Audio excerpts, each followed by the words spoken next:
செடி வைக்கிறதுக்கு செம்மண் எடுக்கலான்னு ஒரு தோட்டத்துக்கு போனோம். அங்க போனா ஃபுல்லா ரோஜா செடி அவ்ளோ இருந்தது. பார்க்கவே ரொம்ப அழகா இருந்தது. ஆனா, அங்க நெறைய வந்துட்டு அந்த புல்லு அதுவும் கூட சேர்ந்து இருந்துச்சு.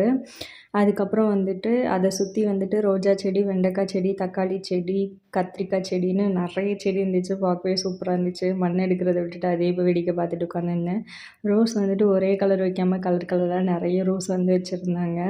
அந்த இடமே வந்துட்டு சூப்பரா இருந்தது. ஃபுல்லா கத்திரிக்காய் செடியில ஃபுல்லா கத்திரிக்காவா இருந்தது. அப்புறம் அந்த சைடு ஃபுல்லும் தக்காளி செடியில நெறைய தக்காளி இருந்தது.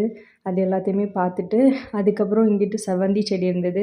அதையுமே பார்த்துட்டு, சரி மண் எடுக்கலாம் அப்படின்னு சொல்லிட்டு போனா, மழையே இல்லாம ரொம்ப கட்டியா இருந்துச்சு.